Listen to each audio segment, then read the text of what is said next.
ആ അമ്മ കണ്ട് പുറത്തേക്ക് വരുന്നു. മകനെ ഒരു നോക്ക് കാണാനായിട്ട് ആ അമ്മ വിമാനത്താവളത്തിന് പുറത്തേക്ക് എത്തിയിരിക്കുകയാണ്. മകനും ഇളയ മകൻ ഉൾപ്പെടെയുള്ളവരാണ് ഇവിടെ നിൽക്കുന്നത്.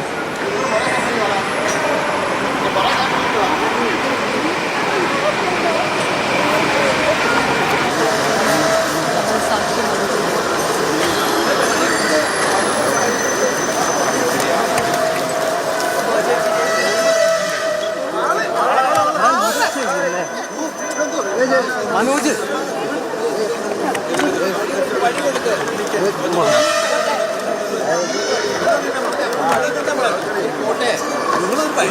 വഴി കൊടുക്ക് please please please please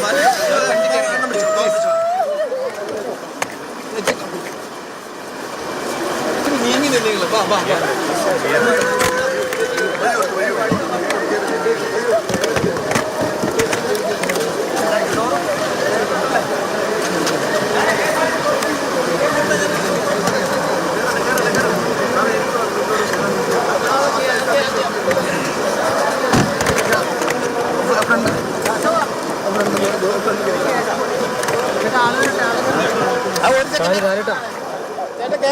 കേറാള് bag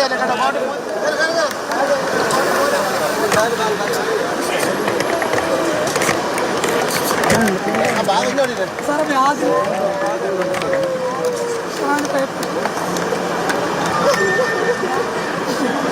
ആദ്യം പേപ്പേഴ്സ് എല്ലാം കിട്ടി.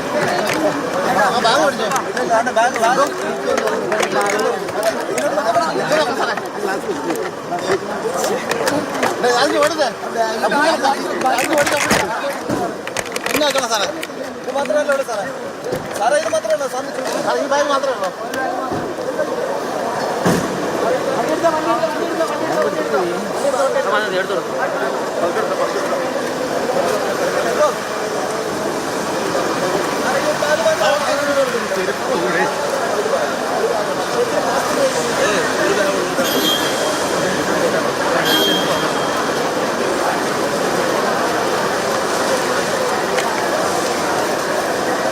വഴി കൊടുക്ക് അവർക്ക് വഴി കൊടുക്ക് അവർ പോട്ടെ. നിങ്ങൾ വഴി കൊടുക്ക് please please please please please അവർ വണ്ടി കയറട്ടെ പ്ലീസ് പ്ലീസ്. ചേച്ചി കുട്ടി ഇത്തിരി നീങ്ങി നിങ്ങൾ വാ വാ വാ ചേച്ചി കുട്ടി ബന്ധുക്കളെ കണ്ട ഉടനെ പൊട്ടിക്കരയുകയായിരുന്നു ആ അമ്മ. അരുൺശങ്കർ ചേരുന്നുണ്ട് നമുക്കൊപ്പം. അരുൺ, സിജ ബന്ധുക്കളെ കണ്ട ഉടൻ തന്നെ പൊട്ടിക്കരയുന്ന കാഴ്ചയാണ് നമ്മൾ കണ്ടിരിക്കാനാകുന്നില്ല ഈ കാഴ്ച. ഒരു സെക്കൻഡ് ചേട്ടാ കേറാളെ ഒരു പ്രതീക്ഷയും സന്തോഷവുമായിട്ടായിരുന്നു ആ അമ്മ വിമാനത്തിൽ നിന്ന് കേരളത്തിൽ നിന്ന് പറന്നു വരുന്നത്. പക്ഷേ അതേ നാട്ടിലേക്ക് ഒരു സങ്കട കടലിലേക്ക് ആ അമ്മ ഇപ്പോൾ പറന്നിറങ്ങിയിരിക്കുകയാണ്. വിമാനത്താവളത്തിന് പുറത്തേക്ക് വന്നപ്പോൾ മകനെയും സഹോദരിയെയും കണ്ട അമ്മ വിങ്ങി പൊട്ടുന്നത് നമ്മൾ കണ്ടു. ഇപ്പോൾ നാട്ടിലേക്ക് മകനെ അവസാനം ഒരു നോക്ക് കാണാൻ വേണ്ടിയിട്ട് അമ്മ ഇവിടെ നിന്ന് യാത്ര തിരിച്ചിരിക്കുകയാണ്. ഒരുപക്ഷെ അമ്മ അങ്ങനെ ഒരു അമ്മയുടെ മനസ്സിൽ അങ്ങനെ ഒരു ചിന്ത ഉണ്ടായിരിക്കില്ല. ആ മകൻ വളർന്ന് വലുതായി തനിക്കൊരു തണലായി മാറുന്ന അങ്ങനെ ഒരു സ്വപ്നമായിരിക്കും അമ്മ കണ്ടിട്ടുണ്ടാവുക. അതിന് തനിക്ക് ഇപ്പോൾ കഴിയാവുന്നത് ചെയ്യുന്നതിന് വേണ്ടിയിട്ടാണ് ആ അമ്മ കടൽ കടന്ന് ജോലിക്ക് തേടി മറ്റൊരു രാജ്യത്തേക്ക് പോയിട്ട് 4 മാസം മാത്രമേ ആയിട്ടുണ്ടായിരുന്നുള്ളൂ. അതിനിടയിലാണ് മകൻ്റെ ദുരന്ത വാർത്ത ആ അമ്മയെ തേടിയെത്തിയത്. ഒരമ്മയ്ക്കും അത് സഹിക്കാൻ കഴിയില്ല. ഇന്ന് ആ കുഞ്ഞിൻ്റെ മരണം നമ്മുടെ എല്ലാവരുടെയും ഒരു നോവായി മാറിയിരിക്കുകയാണ്. ആ അമ്മയുടെ സങ്കടം നമ്മുടെ എല്ലാവരുടെയും സങ്കടമായിരിക്കുകയാണ്. അങ്ങനെ ഒരിക്കലും ഒരു കുഞ്ഞിനും ഇങ്ങനെ ഒരു ഗതി ഇനി ഉണ്ടാവരുത് എന്നുള്ളതാണ് എല്ലാവരും ആഗ്രഹിക്കുന്നത്. വളരെ വേഗം തന്നെ നടപടികൾ പൂർത്തീകരിച്ചില്ലേ? അല്ല, ഇവിടെ അപ്പം തന്നെ എയർപോർട്ടിൽ എല്ലാ സജ്ജീകരണം ഉണ്ടായിരുന്ന അവരെ പെട്ടെന്ന് ക്ലിയർ ചെയ്ത് കൊണ്ടുവന്നു. ഇനിയിപ്പോൾ വാർഡ് പോലീസ് പറഞ്ഞു വെച്ചാൽ പോലീസിൻ്റെ വണ്ടി നമ്പർ കൊടുത്തിട്ട് അവർ ക്ലിയർ ചെയ്ത് വിടുന്നു. എസ്കോട്ടില്ല, അല്ലാതെ ക്ലിയർ ചെയ്ത് വിടുമെന്നാണ് പറഞ്ഞത്. എത്രയും വേഗം നാട്ടിലെത്തിക്കുക.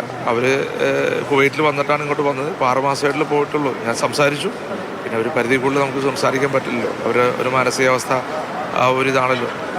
ഞാൻ മലയാള കുട്ടിയും വന്നിട്ടുണ്ടായിരുന്നു. അപ്പോൾ അവർ ബന്ധുക്കൾ ഒരുമിച്ച് പോയേക്കണം. ഇനി അങ്ങോട്ട് ചെല്ലുമ്പോൾ ഏതായാലും വലിയ ദൗർഭാഗ്യകരമായ ഒരു കാര്യമായിപ്പോയി. വലിയ പ്രയാസപ്പെടുന്ന കാര്യമാണ് ഉണ്ടായത്. തീർച്ചയായിട്ടും അതാണ് എല്ലാവരെയും പ്രയാസപ്പെടുത്തുന്ന ഒരു രംഗമായിരുന്നു ആ അമ്മ വന്നിറങ്ങിയ ആ സമയം എന്ന് പറയുന്നത്. ആ കാഴ്ച കണ്ടവർ എല്ലാവരുടെയും കണ്ണു നിറഞ്ഞിട്ടുണ്ടാകും. അത്രയ്ക്കും ഹൃദയഭേദകമായിരുന്നു ആ കാഴ്ച. ആ അമ്മ ഇളയ മകനെയും സഹോദരിയും കെട്ടിപ്പിടിച്ച് പൊട്ടിക്കരയുന്ന ആ രംഗം അത് നമുക്ക് കണ്ടു നിൽക്കാൻ കഴിയാത്തൊരവസ്ഥ ഉണ്ടായിരുന്നു. കാരണം ഒരു വളരെ പ്രതീക്ഷയോടെ കണ്ടിരുന്ന മൂത്ത മകനാണ് ഇപ്പോൾ ചലനമറ്റ് ആ വീട്ടിൽ കിടക്കുന്നത്. ആ മകന് അവസാനമായി ഒരു അന്ത്യചുംബനം നൽകുക എന്നതിന് മാത്രമാണ് അമ്മ എത്തിയിരിക്കുന്നത്. ഇനി ആ ദുഃഖം എന്നും എത്ര സാമ്പത്തിക സഹായം നൽകിയാലും എത്രയൊക്കെ മാനസിക പിന്തുണ നൽകിയാൽ പോലും ആ അമ്മയുടെ മനസ്സിൽ എന്നും ആ ദുഃഖം തളം കെട്ടി തന്നെ അങ്ങനെ നിൽക്കും. അവരുടെ ജീവിതകാലം മുഴുവനും അതിൽ തീരാ വേദനയായി ഉണ്ടാകും. പക്ഷേ വേറൊരു അമ്മയ്ക്കും ഇങ്ങനൊരു അനുഭവം ഉണ്ടാകരുത്. അതിനു വേണ്ടിയിട്ടാണ് ഇനി നമ്മൾ പ്രയത്നിക്കേണ്ടത്.